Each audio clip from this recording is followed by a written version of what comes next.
You are now listening to Thinking Out Loud with your hosts, J. Lip and J.Rhodes. Thinking out loud, we back at it, man. It's your boy J Lip, and I'm accompanied tonight by my boy, my right hand man, my dog J.Rhodes. J.Rhodes, what's good, baby? What's poppin', bro? How we doing? How you doing, man? Man, I'm blessed and I'm not stressed. Where you at right now? I'm in Chicago. And I'm representing Columbus, but we always represent that D.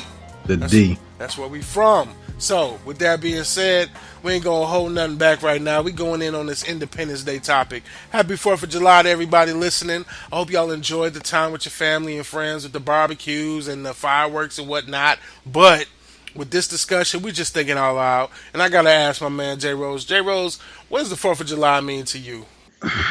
Honestly, it's becoming just another day, another like holiday observance, but just another day for me individually. I don't really like gravitate behind the symbolism behind it, the patriotism behind it. As I grow older, I feel myself feeling more like a refugee in America. Like just not really identifying as an American a lot of times. I don't like calling myself an African American. I consider myself black. So granted, just to wrap this up, like we all enjoy the liberties of America because of the sacrifices a lot of people made. However, I'll be damned if I can sit here and say that like everything is equal and everything is and everything was constituted with minorities in mind. We know historically that's not true.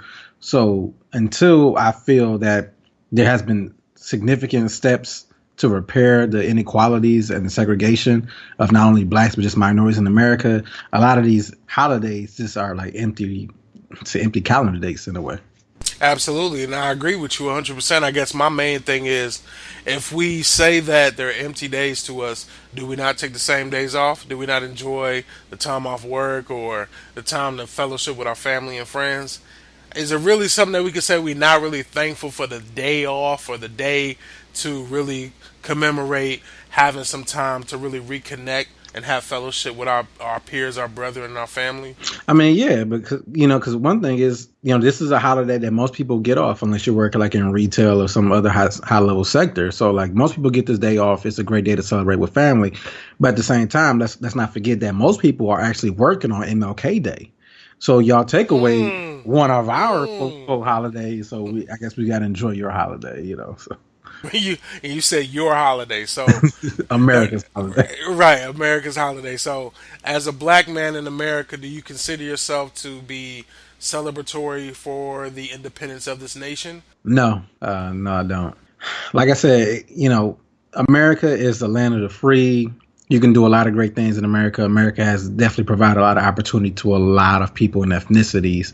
I want to stop you right there real quick. You said it's the land of the free. It's the land of the free at the time that the area was being conquered.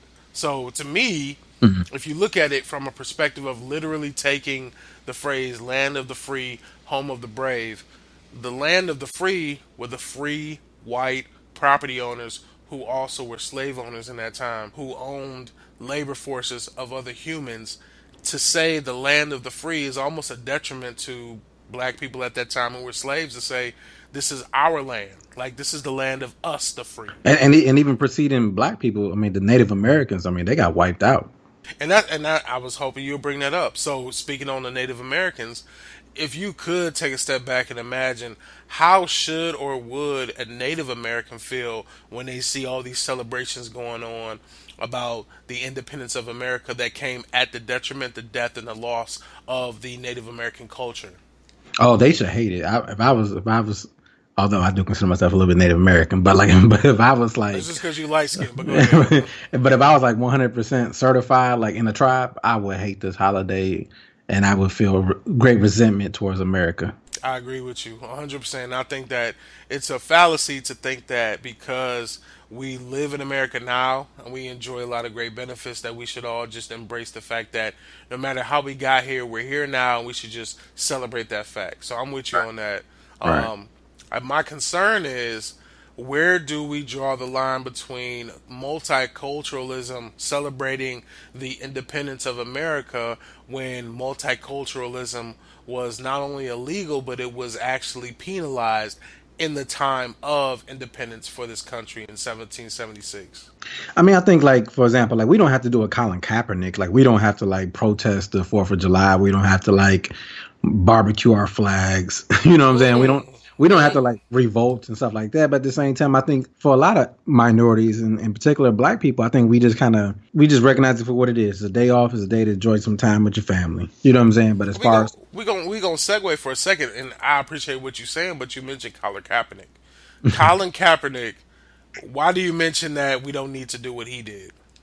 I'm referring to the 4th of July because him kneeling during the national anthem, I think that's a powerful statement. I think that's a stand towards injustice, and I support him in that fact. Obviously, it hasn't worked out the best for him financially and career wise. Absolutely not. But at the same time, I do respect that man in the stance he's taking. But there's multiple ways you can take a stance without messing up your money because at the end of the day, you got to play the game.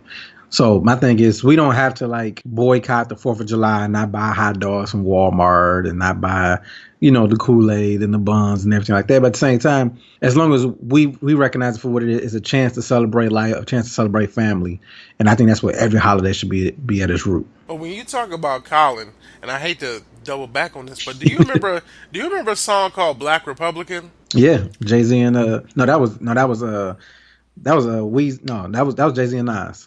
Right. And you sound like them right now. If you say that as a black person who will say, we can find other ways to protest, or we can find other ways to express our opinions, you kind of sound like what the Black Republican song was referencing as far as you feel like as a black man, yes, I see what you're doing and I respect it, but for me, that's not my thing.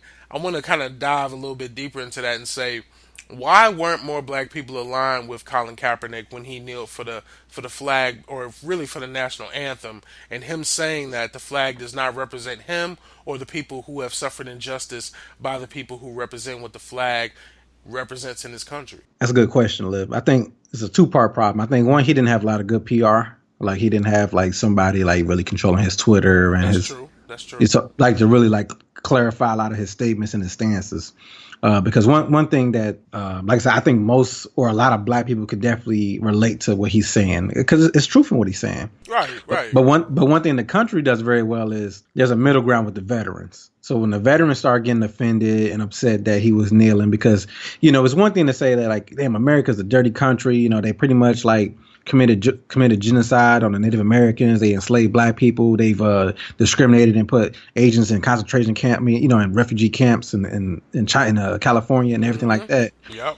But when you have veterans and veterans of all nationalities and all colors and races, that's when you say, oh, well, we support our vets, right? Because that guy got a prosthetic leg because he fought for us, quote unquote. That guy lost his life. So that's America's play on our hearts.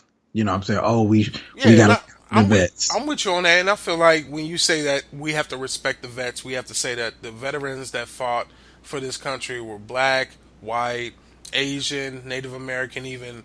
I mean, it could be a whole plethora of individuals who came to this country even as refugees and may have enlisted and gone out and fought for the freedoms of this country. I feel like the most important thing to adjust right now is when we say land of the free, home of the brave, that's where I have an issue with, because I feel like when that statement was, when that quote was made, the land of the free was not the land of black people.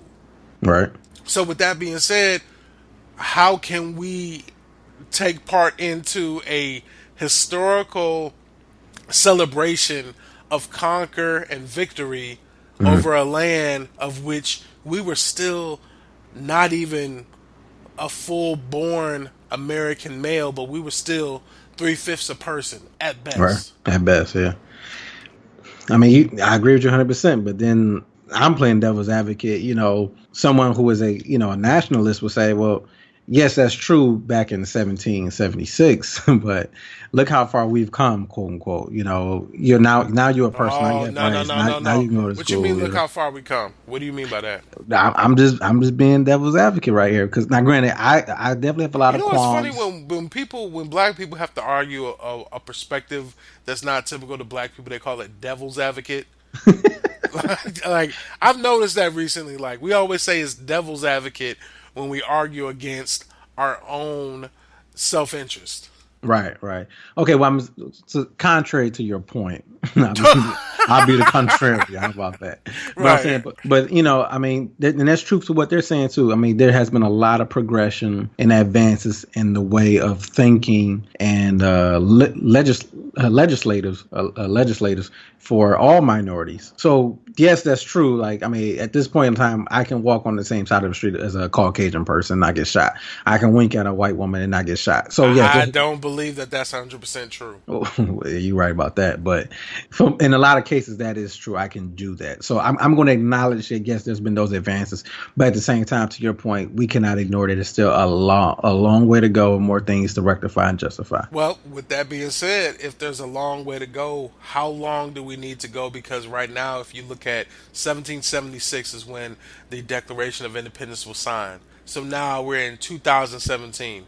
How much more time has to go by before we feel like it's all good? Now, like my bro, like I'm asking you seriously, like my thing is, there's been enough time that has gone past between slavery ending, the abolishment of slavery, the Jim Crow era, the pre-civil rights era, post-civil rights, then the institutionalized racism that has occurred, and the institutionalized prejudices that have occurred. Do you have a jet landing on your house right now?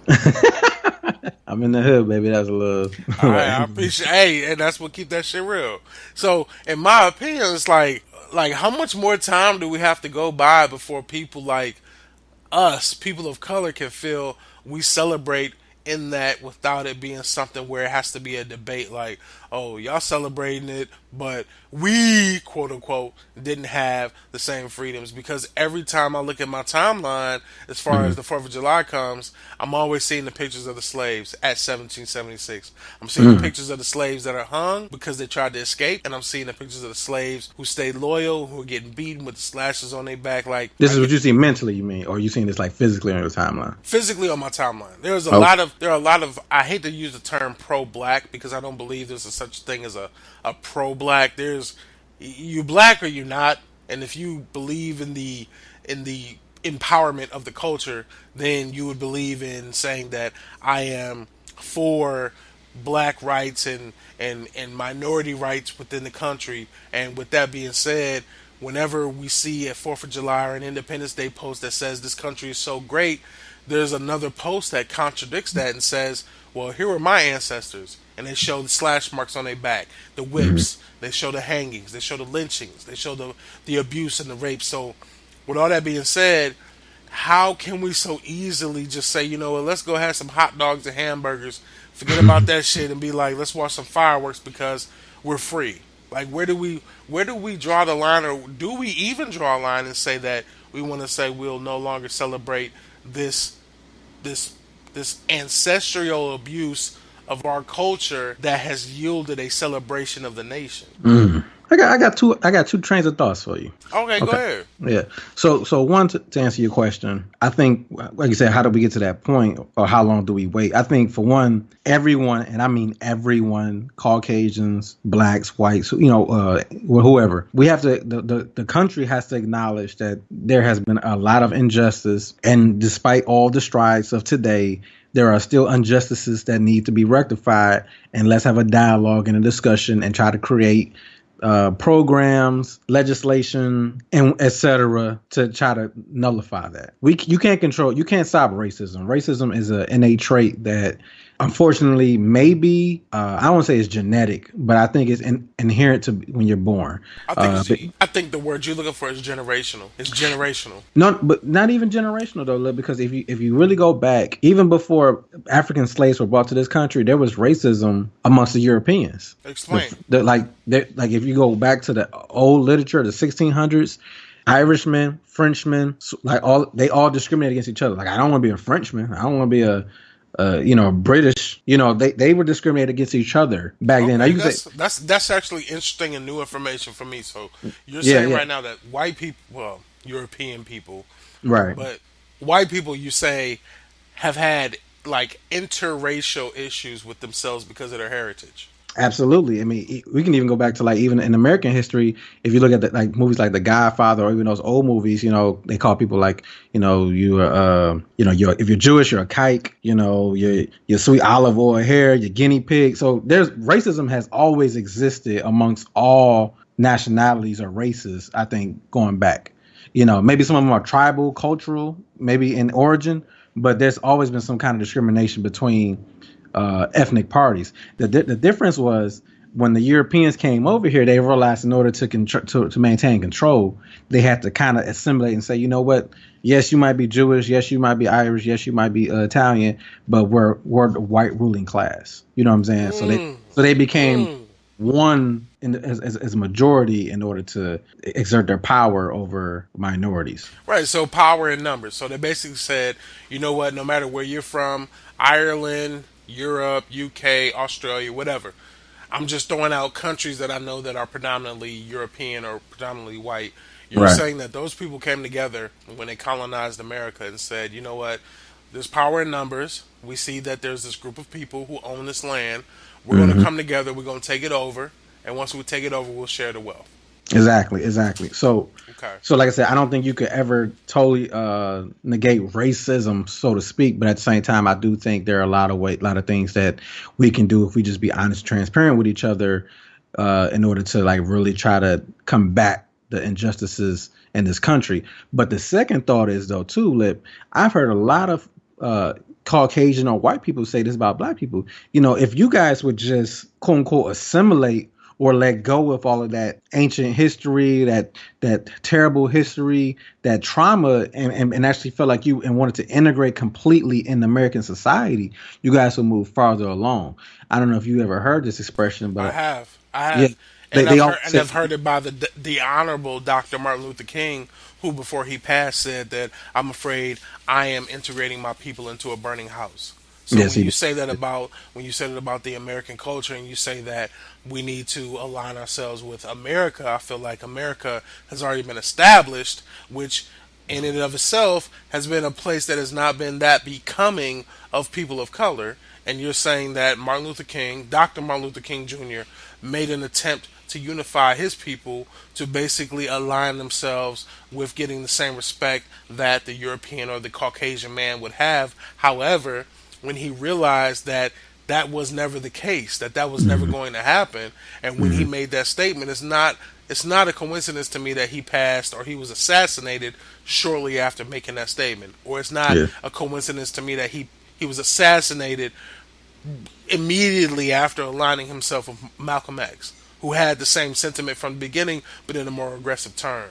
Yeah. So Yeah. That's true. Malcolm X was always like, I will always, excuse me, Malcolm X was always a person who stood for the fact that speak with respect, respect yourself, respect your brethren and your sisters and your family, and if somebody lays a hand on you, put them in the cemetery.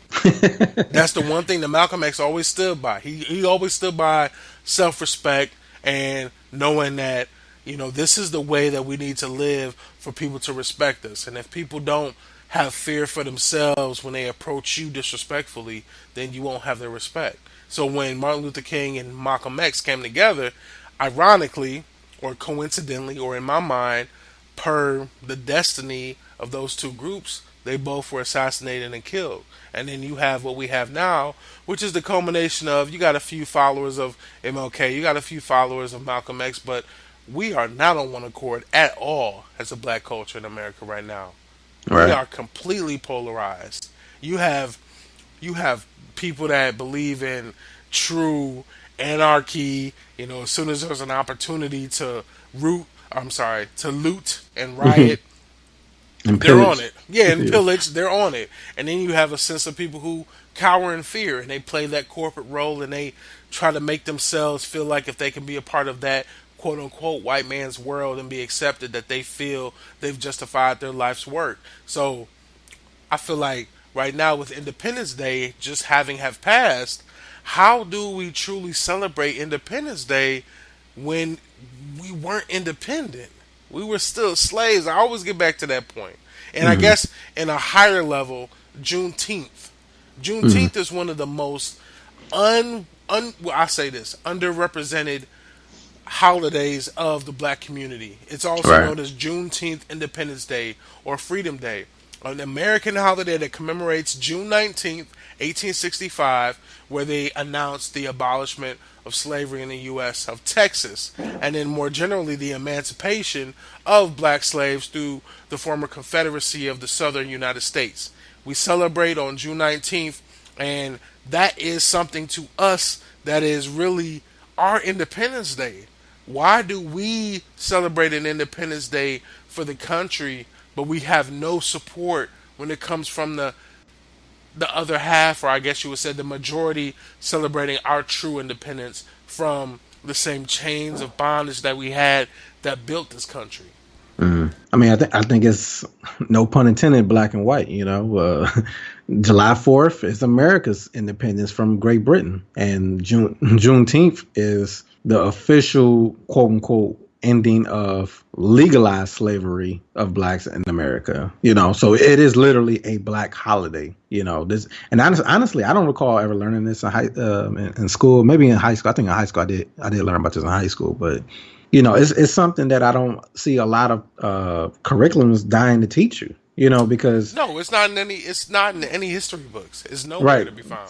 yeah, because they want everything to flow nicely and neatly in their narrative. Like, oh yeah, Abraham Lincoln freed the slaves, and yeah, but when you start Despite looking, the fact that he owned slaves. despite the fact that he owned slaves and didn't even want to free slaves. I mean, Exactly. that was not even on his agenda. So Exactly. I think when you really start exposing the truth, it pokes holes in the perception and the personas of these great American figures. So obviously to protect their image, to protect the narrative of America, these little gems and this knowledge should not be or would not be exposed and celebrated to the level of July 4th, because obviously then it would create even more distinct dissension between the races in America.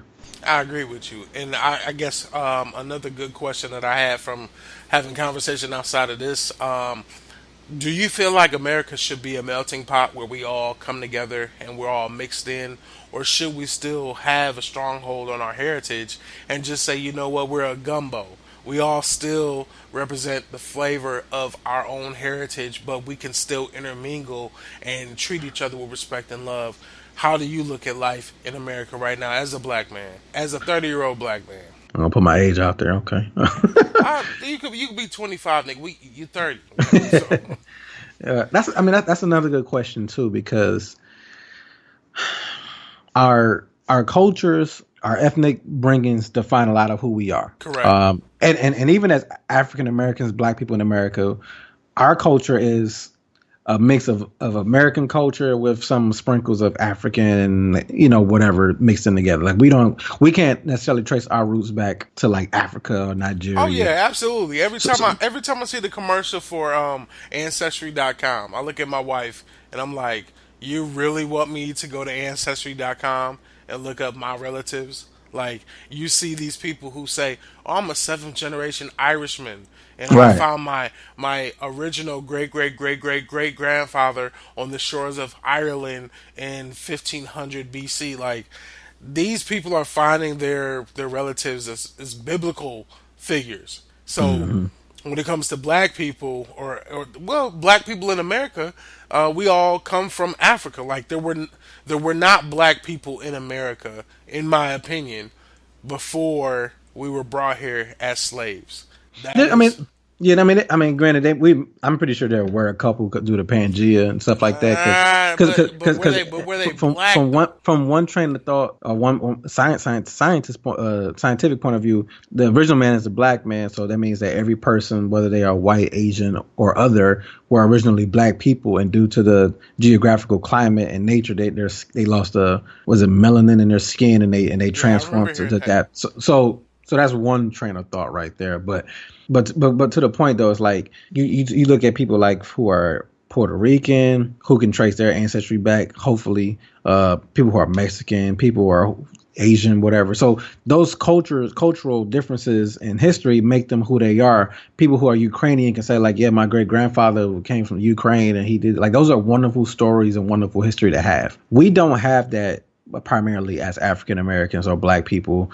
So in one sense, America has become a quote unquote melting pot for us because we've pretty much made our own culture here. And I think the idea is for everyone to kind of mix together, and that way we let go of those old ties. But at the same time, I don't want to let go of those ties. I don't, Absolutely, and absolutely. I don't think anyone else does either. So I don't think the melting See, pot see, I will gotta work. stop. I gotta stop you right Okay. there. I think that other people do want us to lose those ties, bro. I You think there mean are black people? people. Yeah. I Mm. think I think there is a community in this world that wants us to lose the ties to our black and our African American heritage, because that's the only incentive of us promoting the.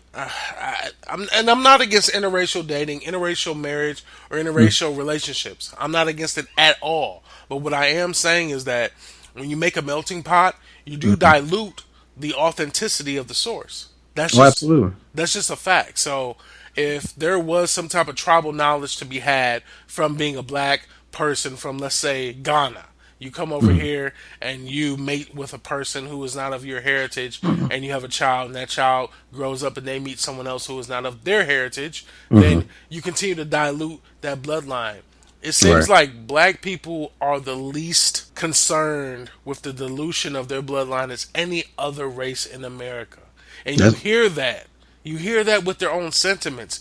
You see that when you have Chinatown. You have, Greek town. You never see a black town. hold on, but I was want to say, Lib, though, from one point of view, we've already lost those ties because, like I said, none of us can really draw our roots back to Africa. So we But don't whose have a fault king. is We don't have that? a. Whose I'm, fault is that? I'm not arguing that, but I'm saying so we've become a not necessarily a melting pot. We've become like a pot without a handle. You know what I'm saying? The handle goes back to Africa. So we just a Right. pot. You know what I'm saying? We just a So like, pot. yeah, we don't have a Kenya town. Like you might have some Ethiopian restaurants and things like that, but we as primarily as black people in America, we can't say like, oh yeah, this is like from my great grandfather, unless you're like Alex Haley or something like that. You know what I'm saying? So Absolutely right. but Right. but at the same time, even if we did become a melting pot, because people always reference Brazil as a melting pot, because Brazil was obviously in the West Indies and a lot of Caribbean slaves and Latino people are mixed in together,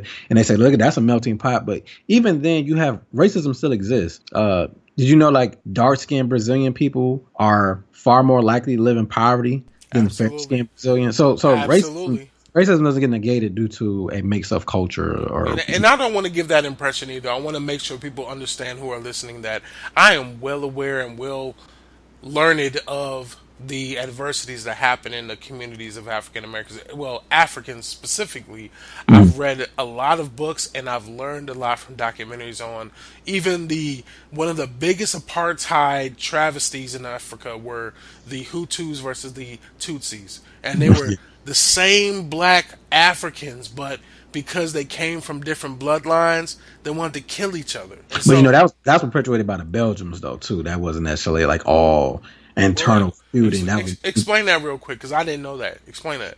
yeah. So Africa is truly the most richest resource continent in the world. So as you know or may not know, a lot of those African countries were colonized by the Europeans, the Belgians, the French, whatever. So even though yes, black people are the majority people out there, a lot of times they're not in power. They don't control their economics. And going back to the situation in Rwanda, where you were talking about, the Belgians had put one class or one tribe in power, and then when they vacated, they put the other class in power. So imagine being aligned with Wow. yeah, Wow. So exactly, exactly. say that one more time. Say that one more time. So imagine being aligned with the ruling power, and then when they vacate, they give the power to the tribe that's been oppressed the whole time. Wow. So you basically started a civil war within the own nation. Exactly. Exactly. Have Wow. you ever seen The Last King of Scotland with Edie? I mean, even though that's not necessarily completely fictitious, but there are some real references in it. I have seen it, but what you're saying right now is sounding more pertinent to what we're talking about. It's Okay, I yeah. didn't that okay, that is amazing to me. So you basically saying that they set up the chess pieces so that one side would win, then they gave the power to the other side to basically incite a civil war so they can destroy each other. Yep. Wow. And damn it, that's why this is thinking out loud because I'm fucking thinking out loud right now. Like that shit is blowing my mind. That's crazy because the movie or the film that kind of solidified that for me was Hotel Rwanda, where they show Hutus and the Tutsis going against each other, and basically they're all African, but there's still a bloodline that they can trace just looking at each other, and they can be like, you know what, you're not one of us, and we'll kill you because we want domination over this land. Hmm. So you're saying that the British started that war. Yeah, definitely. Yeah, like I said, a lot of those things are political driven. I mean, like you think about it, the when they get guns and all that firepower, that stuff was given to them by some neighboring country. You know what I'm saying? Like Well, you if know you what? know, That's a good point. And then, how do you? Well, coming from somebody from Chicago, how do you explain the? there you go. Well, I got to bring it back, bro. If you're saying that about Africa, how is that any different than the fact that we have groups of black people in America who are willing to go at each other? You have basically, and it's not light skin, dark skin. It's not, the have-nots and the haves. It's basically we have a group of people in America who are black who feel one type of way, and we have another group who feel another type of way, and we're destroying each other every day. And Hmm. that's the main excuse that the conservative right gives for, well, that's our deflection. Whenever you say that we're doing something wrong, look at what these black people are doing to each other. They're killing each other. So why Right. does one cop matter if 20 of them killed each other today, but one cop killed them per month? Like, how do we change that mentality and get on one accord in this nation? Especially with you having experience in Chicago. We I know got I know it's and I right, know it's right, tough. right. It's not a fair question to ask you as a person. It's what I'm asking really from a Mm, from a brother perspective is I want us to live.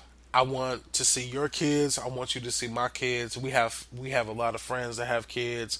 How do we change the dynamic of this culture that feels like life is so neglectable or is so minuscule that it's not real, but it is? How do we stop this perception that when you take a life, it's nothing? Like, we're not going to, if you look, and stats show it. If you go to the riots that happened after every one of the killings of an unarmed black man, if you look at the demographic of where they go to riot and where they go to protest, which people then turn into a riot, it's never the community of the people who actually did the crime, but it's in their own community. How right. do how do we change that? Why are you What robbing your own people? Why are you hurting your own people? Cause what you hurt. it's a lot of things. So going back to your first point, one, we just got to realize that we all are in the same boat together. And what you like Jay-Z said, like what he say, don't die of the neighborhood your mom renting. You know what I'm Yep. saying? Like, Yep. so granted, I'm not a huge Jay-Z fan, but that was a great line. I am. But the thing is, like, we have to realize that, like, like, why you beefing with me because you from the South Side or I'm from the West Side? Do you own that place? Do you own that land? No. So let's get money together, or you get your money, I'm gonna get my money. There's no need to fight because none of us own it anyway. And then going back to your point, it's like when people riot, why do they always do it in their own neighborhood? It's very idiotic. But think about it like this. I don't know what kind of neighborhood you stay in right now. I don't know if it's like majority black or whatever. So it's like predominantly black where I stayed over here on the south side of Chicago. So if something happened, let's say President Obama got shot in the head by like a U.S. Secret Service agent. You know what I'm saying? Like, oh my God, they killed Obama. Chicago would nut up. You know what I'm saying? Yep. But so if majority of black people are on the south side or the west side neighborhoods, we're not about to carpool, hop in trains and buses and go to the north side and riot. You know what I'm saying? Yeah.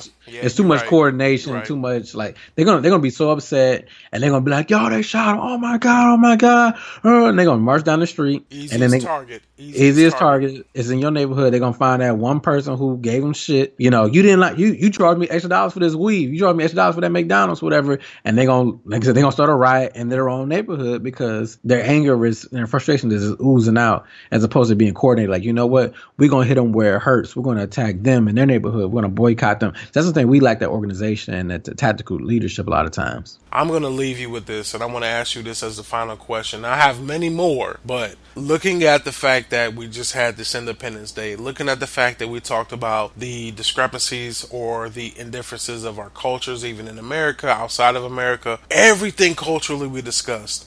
We as black people in America are called to come in support of the independence of America because we are Americans now.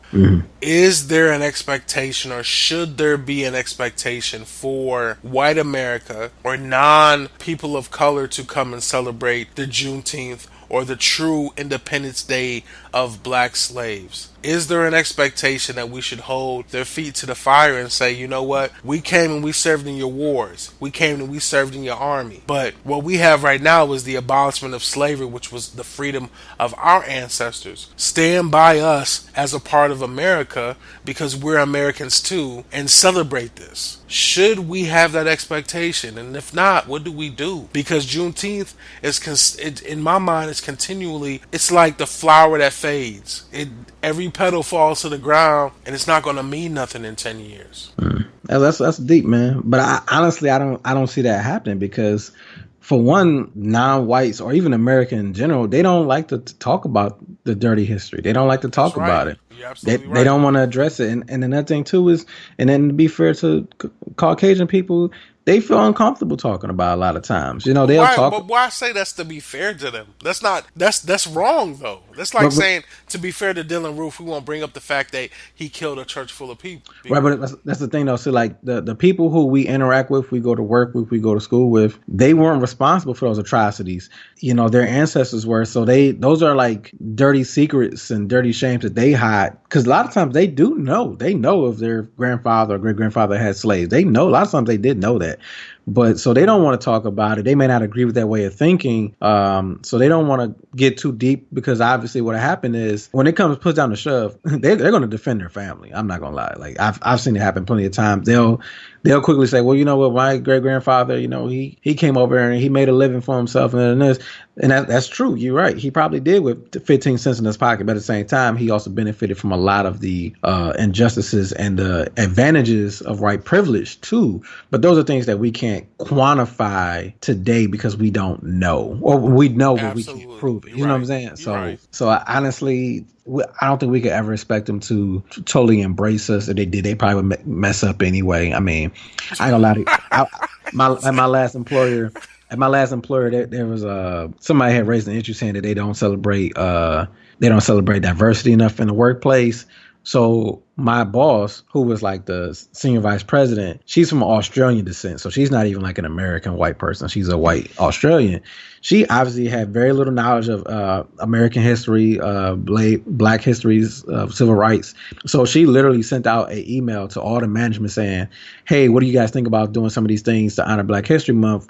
And it was literally like singing Negro spirituals, baking sweet potato pies. Whoa. Yes. Like, no lie at all. But because she was so ignorant, she didn't realize that these things are stereotypical and could be perceived as offensive.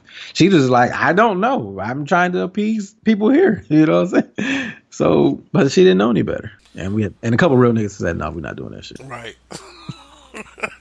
Hey man, this has been the discussion I wanted to have about Independence Day. You know, J.Rhodes, you my dog. But man, it still rubs me a little the wrong way, man. I ain't gonna lie. I'm still not completely convinced that as a country we've gotten to a point where Independence Day is the same celebration across all the races and across all the ethnicities that are a part of this land. But what I can say is conversations like this help bridge that gap. And that's what I'm thankful for.